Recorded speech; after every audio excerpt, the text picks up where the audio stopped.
नमस्कार दोस्तों, मैं रंजन सिंह अपने YouTube चैनल एग्जाम उल्लू में आप सभी का स्वागत करता हूं।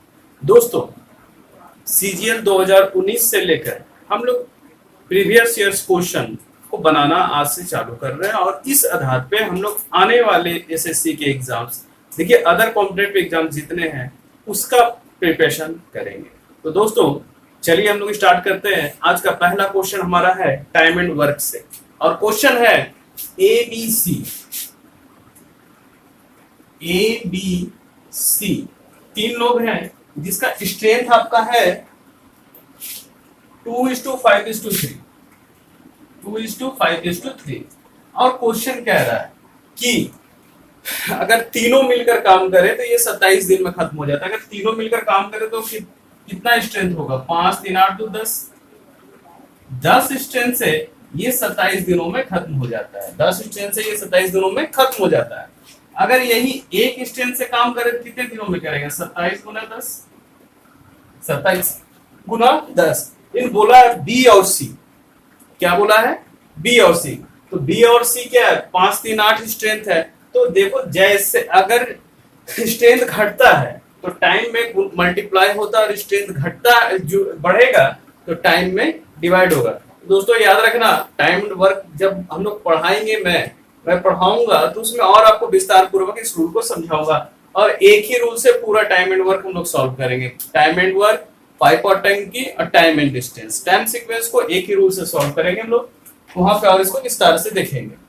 तो ये क्या हो गया? 5 3 8 8 से डिवाइड करें, लेकिन बोला पूरा काम नहीं करना है, काम करना है 4/9 ही। तो टाइमिंग भी 4/9। अगर पूरा काम करने में 10 दिन तो आधा काम करने में 5 दिन। तो जैसे जैसे समय घटेगा काम भी घटेगा। चलो ठीक है, इसको सॉल्व करो तो क्या आ जाएगा? 4 2 8 9 3 27 यानी कितने दिनों में ये करेगा?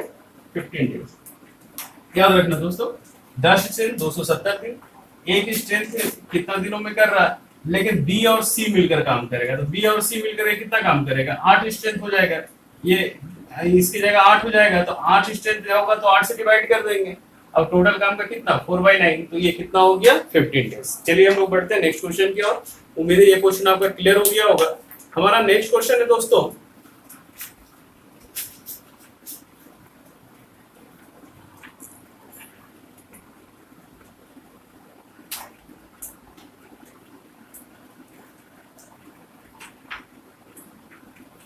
हमारा अगला क्वेश्चन एज से है और क्वेश्चन कहता है 4 वर्ष पहले ए तथा बी के आयु का अनुपात 4:5 था। 4 वर्ष पहले ए तथा बी के आयु का अनुपात क्या था? 4 वर्ष पहले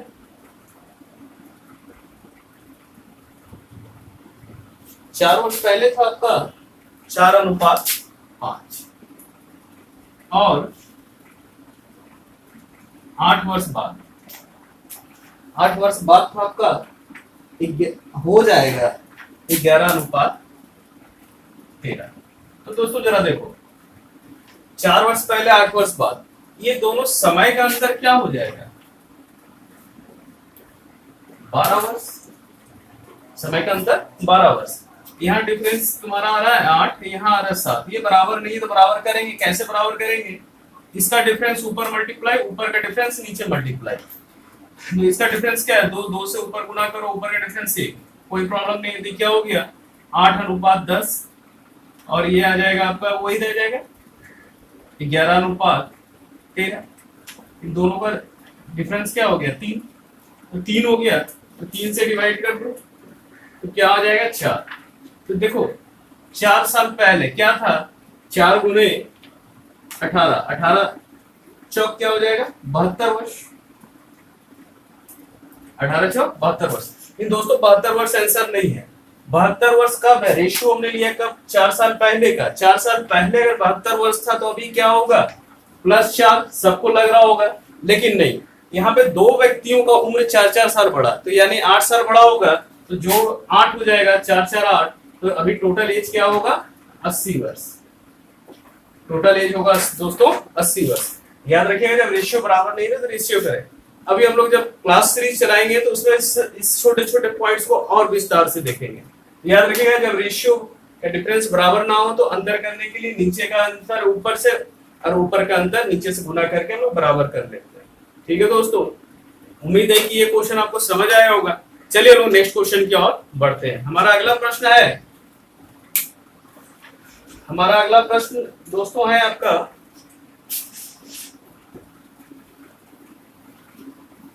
अगला प्रश्न है दोस्तों कंपाउंड इंटरेस्ट है, और क्वेश्चन है यदि कोई राशि निश्चित प्रतिशत ब्याज के दर से 3 वर्षों में 8,028 रुपए हो जाती है।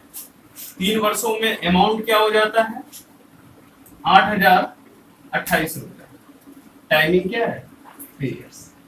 और यही अमाउंट हो जाता है आपका दोबारा 12,042। कितने दिनों में? 6 वर्ष में। देखो जब इन्वेस्ट किया गया होगा तब यहाँ पे एक प्रिंसिपल रहा होगा, टाइमिंग क्या रहा होगा? 0 वर्ष। और यही प्रिंसिपल हम अमाउंट भी मानेंगे जब इन्वेस्ट किया गया होगा 0 इयर्स के लिए। देखो क्वेश्चन नहीं बोल रहा है कंपाउंड इंटरेस्ट का, तो हम लोग इसको कंपाउंड इंटरेस्ट ले रहे हैं। क्यों? क्योंकि सिंपल इंटरेस्ट ले गए तो ऑप्शन कोई फुलफिल नहीं हो रहा। लेकिन जब बोला है नहीं बोला है, और ऑप्शन या क्वेश्चन जो भी है कंपाउंड इंटरेस्ट में ही इस तरीके के पूछे जाते हैं।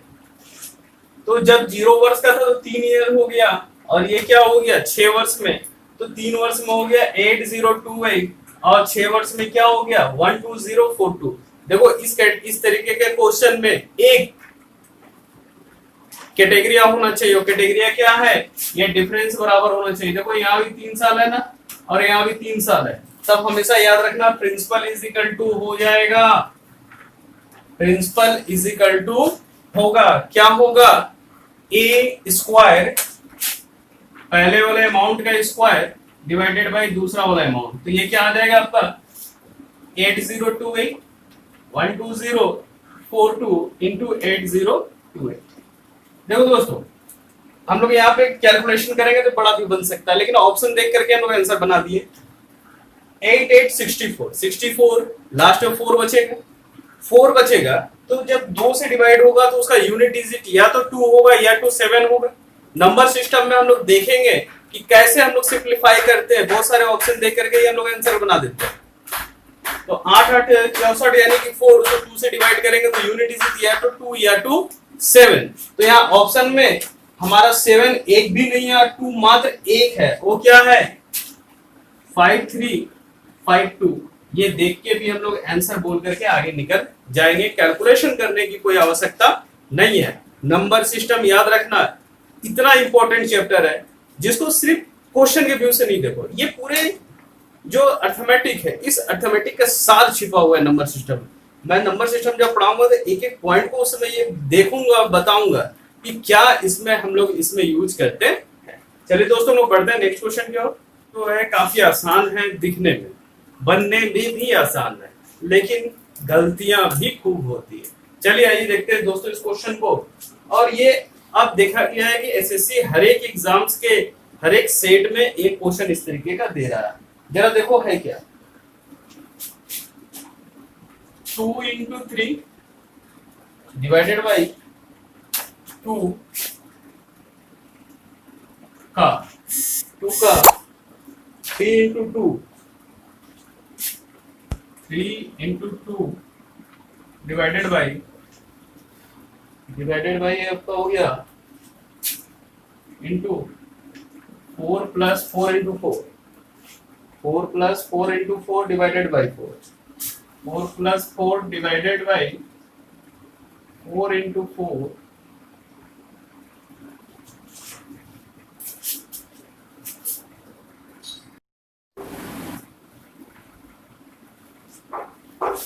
दोस्तों हमारा अगला क्वेश्चन सिंप्लीफिकेशन से है। सिंप्लीफिकेशन देखा गया है लास्ट ईयर एसएससी के हर एक एग्जाम्स में इसी टाइप्स का दिया गया है, और इसमें काफी आसान था दोस्तों। इस तरीके का जब भी सिंप्लीफिकेशन आए तो 2 बातों को हमेशा ध्यान रखना, एक का और एक डिवाइड। का और डिवाइड को सेपरेट कर लेना, आपका हमेशा सही होने की संभावना रहेगी। है क्या? पहला का, तो ये का है यानी कि ये दोनों गुना होगा। ठीक है दोस्तों, वो दोनों गुना होगा, उसके बाद डिवाइड होगा। दूसरा का यानी कि ये दोनों गुना होगा। ठीक है दोस्तों, फिर देखो डिवाइड, तो डिवाइड क्या होगा, ये दोनों डिवाइड होगा, और डिवाइड क्या होगा, ये टोटल से ये डिवाइड होगा। अब देखो आसानी से बन जाएगा। अगर ये सेपरेशन आपने नहीं किया तो तय मानना आपको बहुत परेशानी होने वाला है। देखो है क्या, जरा यहाँ ध्यान, 4 + 4 है ना, ठीक है। चलो देखो क्या है, ये 6 डिवाइडेड बाय 6, ये 2 आ जाएगा, डिवाइडेड बाय ये 4 है, प्लस 4 × 4 16 डिवाइड होगा, ये दोनों डिवाइड होकर 16 माइनस 4 डिवाइडेड बाय 4 1 × 4, ये 4 आ गया, ये 16 से 16 कैंसिल, क्लियर है दोस्तों। और ये क्या आ जाएगा, 6 से 6 कैंसिल, ये क्या आएगा 2 डिवाइडेड बाय ये 1 है, ये 4 - 4, तो क्या बचेगा डिवाइडेड बाय 1, तो 2 डिवाइडेड बाय 1, आंसर क्या होगा 2। दोस्तों याद रखना ऐसे क्वेश्चन में सबसे पहले डिवाइड, ब्रैकेट और कॉ को देखना, ब्रैकेट को देखना, डिवाइड को देखना, सॉल्व करना, कभी गलती नहीं होगा, और नहीं तो हमेशा डिफरेंट आंसर आते रहेगा। चलो दोस्तों लोग नेक्स्ट क्वेश्चन की ओर बढ़ते हैं। हमारा अगला क्वेश्चन है,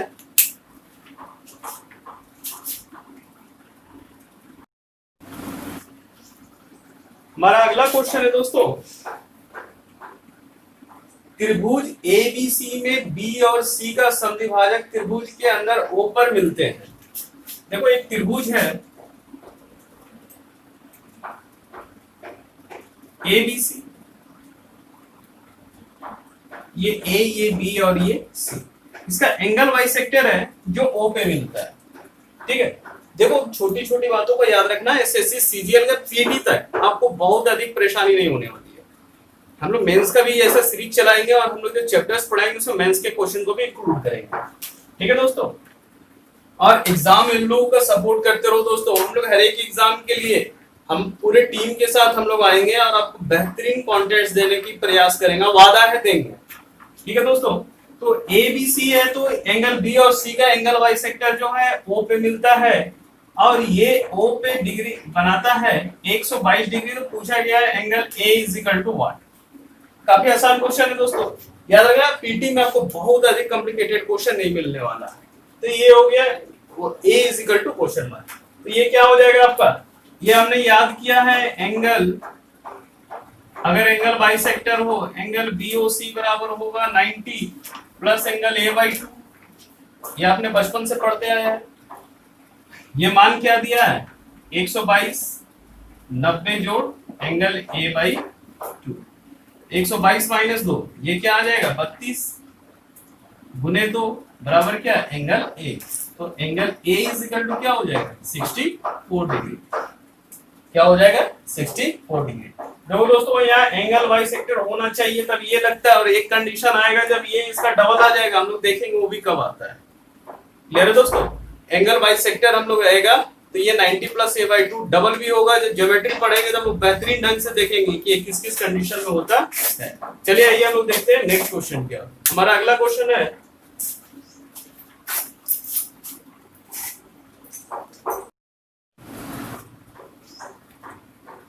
दोस्तों हमारा अगला क्वेश्चन भी ज्योमेट्री से है। क्वेश्चन है एक त्रिभुज के अंतर्गत एक वृत्त बनाया गया है। एक त्रिभुज है, इसके अंतर्गत एक वृत्त बनाया गया है। मान लो ये एबीसी ही लिया गया है, और बोला क्या गया है AB BC और AC पे RPQ, ये R है, ये P है और ये Q है, बिंदु है, इसको टच कर रहा है, और बोला AQ 4.5 सेंटीमीटर, दूसरा बोला है PC 5.5 सेंटीमीटर,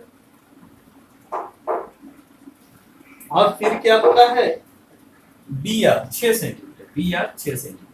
तो बोला क्या है ABC का परिमाप ज्ञात करें, क्षेत्रफल ज्ञात करें, चाहे जो भी आपको निकालना हो। तो सबसे इंपॉर्टेंट क्या है, आप उसकी भुजाएं ज्ञात कर लीजिए। जरा गौर से देखो दोस्तों इस शेप को, A एक बिंदु है और A और AQ, AR बराबर AQ होगा। क्यों होगा, ये दोनों स्पर्श रेखाएं हैं वृत्त के, ये दोनों क्या है स्पर्श रेखाएं हैं। स्पर्श रेखा टेंजेंट स्पर्श रेखा टेंजेंट है।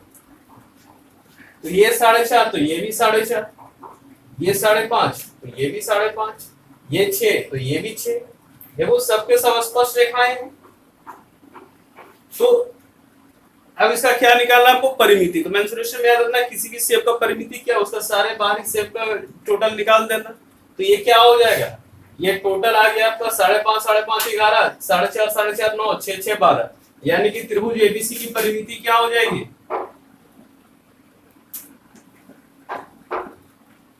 परिधि बराबर क्या हो जाएगा, 5.5 जोड़ 5.5, 6 जोड़ 6, 4.5 जोड़ 4.5। ये क्या हो गया, 11 और 12, 11 12 23, 23 और 9, 11 जोड़ 12 जोड़ 9, 12 9 21, 21 और 11 32 सेंटीमीटर। याद रखना दोस्तों, किसी बिंदु के, किसी त्रिभुज के एक ही बिंदु से खींची गई स्पर्श रेखाएं आपस में बराबर होती है, और जब वृत्त किसी के अंदर रहता है तो त्रिभुज की भुजाएं जो होती है उस पर स्पर्श रेखा होती है, सभी भुजा स्पर्श रेखा रहती है, किसी ना किसी तरफ से सभी भुजा स्पर्श रेखा होती है। इस बातों को याद रखना, और हम लोग फिर इसको देखेंगे आगे और विस्तार से जब हम लोग इसके डिस्कस करेंगे चैप्टर्स का। चलिए दोस्तों देखते हैं आगे।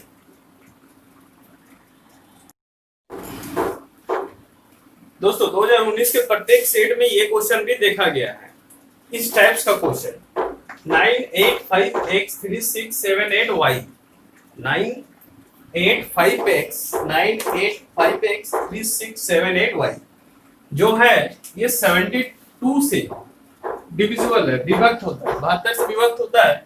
अगर 72 से विभक्त होता होगा तो 9 और 8 दोनों से विभक्त होता होगा, 9 और 8 दोनों से विभक्त होता होगा। तो देखो दोस्तों 8 का विभक्त होने का क्या है, अंतिम 3 डिजिट 8 से विभक्त होना चाहिए। तो क्या हो जाएगा 7 8 y, इसको 8 से डिवाइड किया जाए तो 72, बचा क्या 6। तो y का वैल्यू क्या होगा जो 8 से डिवाइड हो जाएगा, ओनली 4, यानी y इज इक्वल टू क्या हो जाएगा 4, क्योंकि सिर्फ 4 ही बैठाओगे 6 के बाद जो 8 से विभक्त होगा, 1 2 3 5 6 आगे कोई होने वाला नहीं है।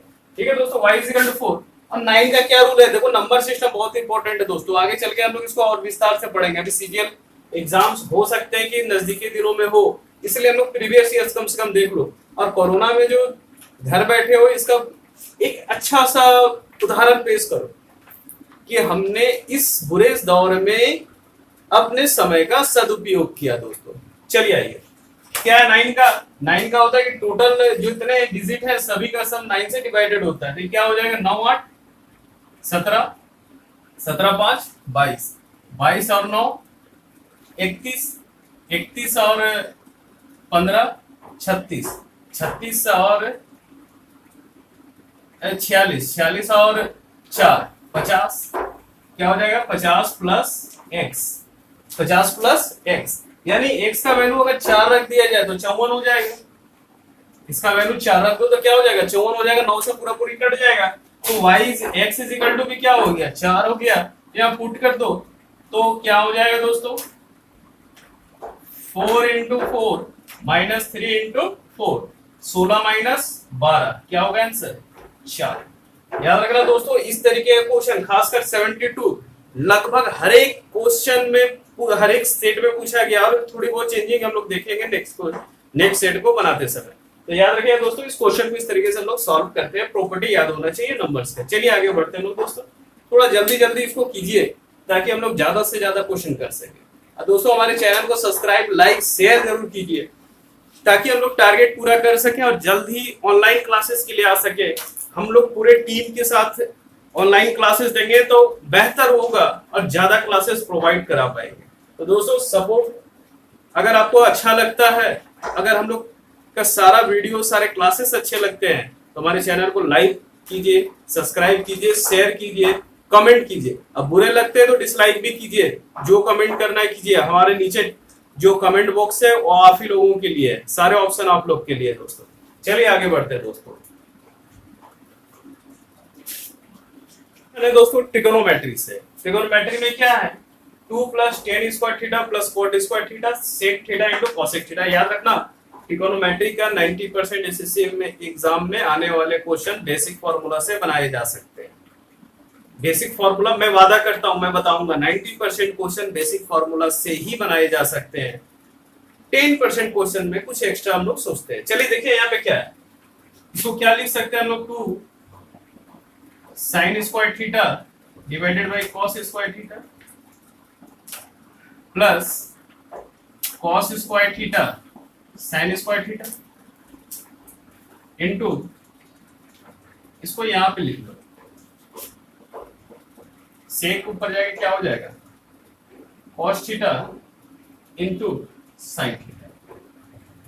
ठीक है दोस्तों, ये क्या आ जाएगा, 2 cos square theta into sine square theta plus sign square theta plus cos square theta divided by, sorry ये स्क्वायर स्क्वायर 4 होगा, ये भी 4 होगा, divided by cos square theta into sign square theta into क्या, कॉस थीटा इंटू साइन। जरा देखो cos theta square काट देगा, साइन ये इसको काट देगा। ये overall A square plus B square plus C A square plus B A plus B का होल स्क्वायर है, sine square theta cos square का होल अब plus 2 cos square sine square. तो ये क्या हो जाएगा, sine square theta plus cos square theta का whole square divided by cos theta into sine theta. देखो दोस्तों ये वैल्यू 1 है, आप लोग बचपन से जब से ट्रिगोनोमेट्री पढ़ना शुरू किए होंगे तो sine square theta plus cos square theta is equal to 1, ये आपको आता ही होगा, इज इक्वल टू हो जाएगा 1 by cos theta into sine theta, but option में आपका दिया हुआ है sec theta into cosec theta. ये रहा आपका दोस्तों आंसर। याद रखना सबसे पहले बेसिक फार्मूला से सोचना है ट्रिगोनोमेट्री का, मैं बताऊंगा जब ट्रिगोनोमेट्री में हम लोग आएंगे तो डिस्कस करेंगे। बेसिक फार्मूला से 90% क्वेश्चन पूछे जाते हैं और आगे हम लोग देखेंगे कुछ बेसिक के अलावा भी बहुत सारी बातें इसमें होती है। चलिए दोस्तों हम लोग देखते हैं नेक्स्ट क्वेश्चन क्या हो। दोस्तों हमारा अगला क्वेश्चन है 5 root 5x³ minus 18 root 3y³ divided by 5 root 5x minus 3 root 3y is equal to ax square plus by square plus cxy। तो पूछा क्या है 6a plus b minus root 5c, इसका वैल्यू आपको निकालना है। तो दोस्तों ऐसे कंडीशन में हम लोग सॉल्यूशन के बारे में सोचते हैं, लेकिन सिर्फ एलएचएस को, आरएचएस को टच करना नहीं है, ये हम कंपेयर करके निकालेंगे। याद रखना इसे कंपेयर करना और आपके पास कोई ऑप्शन रहता नहीं है। तो देखो क्या है यहाँ पे, ये A cube minus B cube को फॉर्मूला में लग रहा है रूट 5 प्लस एक्स का क्यू माइनस 3 रूट 3 वाई का क्यू दिख रहा है सीधा सीधे। तो याद रखना दोस्तों A cube minus B cube is equal to होता है A minus B, A square plus B square plus A B, ये होता है आप लोग बचपन से जान रहे हैं। बस उसमें इसको पुट कर दो तो क्या आ जाएगा, root 5x minus 3 root 3y a minus b divided by root 5x minus 3 root y 3 root 3y।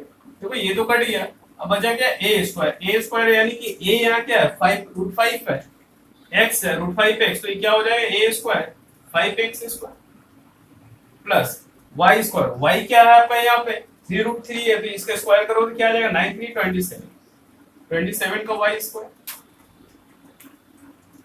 यहाँ पे देखो ये क्या हो जाएगा, प्लस में मल्टीप्लाई किया जाए तो क्या आ जाएगा 5 या 15 और 3 यानी कि 3 रूट 15 x बराबर क्या दिया है दोस्तों, X square plus B Y square plus C X Y. देखो x के साथ a को रखा गया तो a के साथ आपका क्या है 5 है, a is equal to 5, y के साथ b को रखा गया है तो b इज इक्वल टू क्या हो जाएगा 27, c इज इक्वल टू उसी तरीके से x y के साथ है क्या आ जाएगा आपका 3 रूट 15। पूछा आपको ये 6a minus plus B minus √15c। चलो आप इसको निकाल लेते हैं।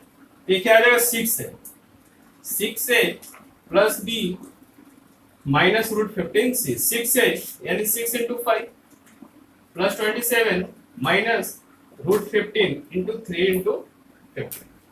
तो ये क्या आ गया 30 प्लस 27 माइनस 45 माइनस क्या आएगा 45। इन दोनों को ऐड करो 57 माइनस 45 तो आंसर क्या आ जाएगा। क्लियर है दोस्तों। सिंपलीफिकेशन में अगर इस तरीके के इक्वेशन रहे तो हम लोग सिर्फ और सिर्फ देखते हैं इसका LHS RHS के बारे में इसका सोचते भी नहीं है। तो इसको कंपेयर करके सीधा सीधा निकाल दो, ये काफी आसानी से आपका आ जाएगा। क्लियर है दोस्तों। तो याद रखिएगा ये फॉर्मूला बहुत इंपॉर्टेंट है। एसएससी शुरू से AQ माइनस BQ और AQ प्लस BQ के फॉर्मूला को यूज करते आया है। तो कभी सिंपलीफिकेशन में अगर मौका मिले तो इसे यूज जरूर कर लें। एसएससी इसको बहुत अधिक, आज तक नहीं, शुरुआत से ही इस फॉर्मूला का यूजेस बहुत अधिक करता आया है। चलिए दोस्तों देखते हैं नेक्स्ट क्वेश्चन को।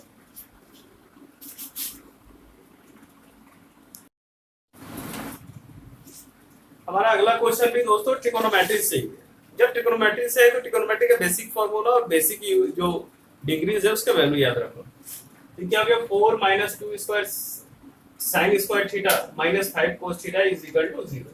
जब ऐसे क्वेश्चन है तो इसको हम लोग जब भी साइन कोस का रिलेशन हो तो उसको 30 एंड 60 में एक बार पुट अप करके देख लेना।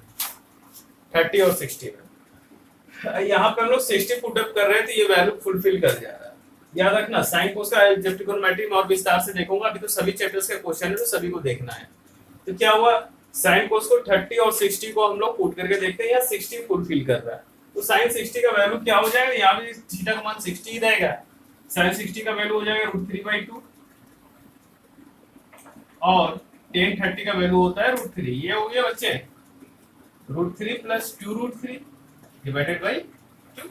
ये आ गया आपका 3√3 डिवाइडेड बाई।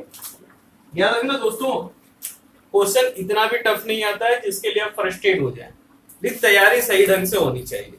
मेंस में क्वेश्चन आते हैं लेकिन सभी टफ नहीं होते हैं। टफ बनेगा ठीक है बनाओ, लेकिन इजी भी छूटना नहीं चाहिए। और सिर्फ एसएससी इजी या टफ नहीं पूछता, ये कॉम्बिनेशन है और हमको हर एक टाइप के क्वेश्चन को देखना पड़ेगा। तो देखो ज्यादातर क्वेश्चन जो होते हैं उसको हम इजी वे में बना सकते हैं, वो देखने में टफ रहते हैं। आ जाओ याद रखना जब भी क्वेश्चन रहे 30 और 60 ट्राई करना। यहाँ 60 फुलफिल किया, 60 का आंसर हो गया 3√3 डिवाइडेड। दोस्तों हमारा अगला क्वेश्चन है प्रॉफिट एंड लॉस से, और ये क्वेश्चन है किसी व्यक्ति को 15% हानि, किसी व्यक्ति ने एक वस्तु को 15% हानि पे बेचा। अगर वह 30 रुपए 60 पैसे अधिक पे बेचता तो 9% का लाभ होता, तो 10% लाभ के लिए उसे वस्तु को कितने में बेचना चाहिए। ठीक है दोस्तों याद रखो पहला SP1 जो था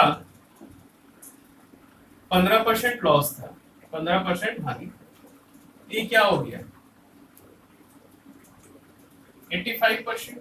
जब हानि होता है तो हम लोग 100 से नीचे देखते हैं, जब लाभ होता है तो 100 से ऊपर देखते हैं। SP2 जो है 9% लाभ है, तो ये क्या हो जाएगा 109%। 109%।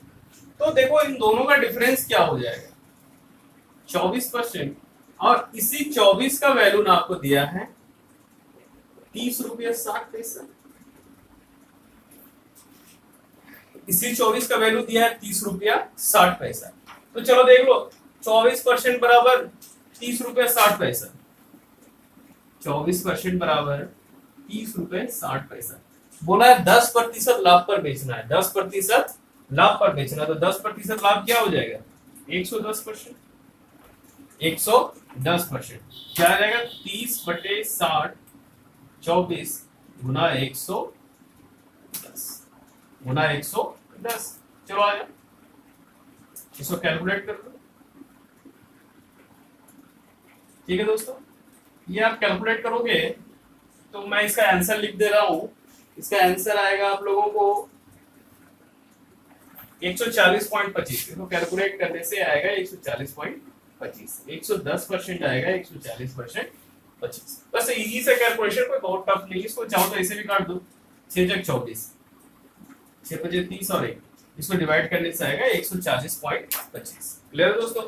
याद रखना, प्रॉफिट होगा तो 100 में परसेंटेज ऐड होगा, लॉस होगा तो 100 में परसेंटेज डिक्रीज करेगा। तो डिफरेंस 24% बराबर निकल गया 10% प्रॉफिट, यानी 110% बराबर क्या हो जाएगा 140.25। तो इसका आंसर होगा दोस्तों 140.25। चलो आओ हम लोग देखते हैं अगला क्वेश्चन। अगला क्वेश्चन है हमारा, अगला क्वेश्चन है दोस्तों, त्रिभुज एबीसी में AB और AC भुजाओं के क्रमशः P और E इस प्रकार है कि PFE पैरेलल BC। मान लो त्रिभुज ABC है,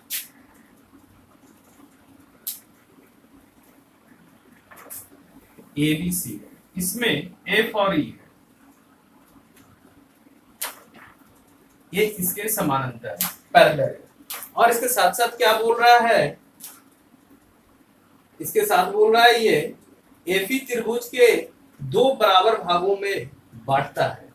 एफी जो है 2 बराबर भागों में बांटता है, यानी कि एरिया ऑफ त्रिभुज एफई बराबर चतुर्भुज एपी 2 बराबर भागों में ये इसको बांटता है।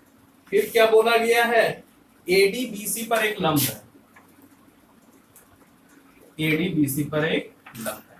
तो जरा देखो, त्रिभुज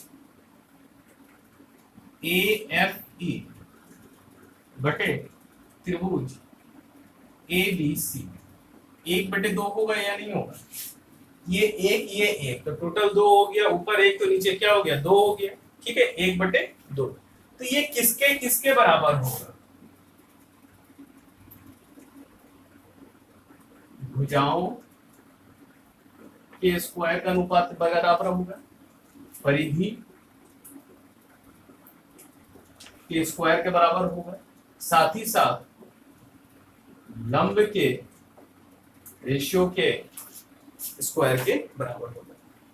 थेरस थ्योरम के अनुसार किसी भी त्रिभुज के, समरूप त्रिभुज के, क्योंकि पहला है तो समरूप होगा ही होगा, भुजाओं का अनुपात, परिधि का अनुपात और लंब का अनुपात आपस में बराबर होता है, लेकिन उसको स्क्वायर कर दे तो क्षेत्रफल के बराबर होता है।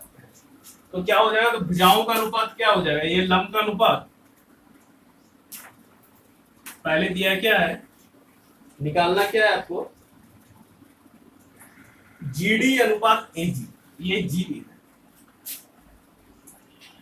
जीडी अनुपात